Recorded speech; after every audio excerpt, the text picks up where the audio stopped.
dili siya Diyosa, pero sa among kalibutan, siya ragyod. Wala ko'y nakita nga Diyos sa mo labay. Wala'y pakpak, wala'y kahayag sa langit. Ang akong hinigugma, naglakaw sa yuta. Tinuod dili perpekto, pero buhi sa akong mata. Dili siya pareho sa mga hulagway nga giingon nga walay sayo, walay ikasaway. Sa iyang lihok, simple ra kaayo, pero sa akong dughan, siya'y labaw pa sa tanan. Dili kinahanglan nga imon siyang lain, kaysa iyang pagkatinuod, dito ko nadani.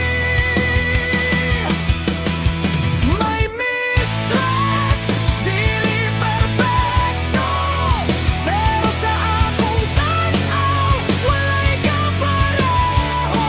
Dili sa istorya, na sobra kanindot, kay ang iyang tinuod, mamoy akong gihigot pa.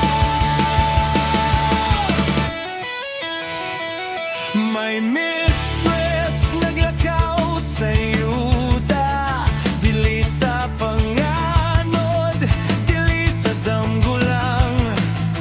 Umpisa nun sa pay, ikumpara nila sa langit ko musumpa, siya'y talagsao.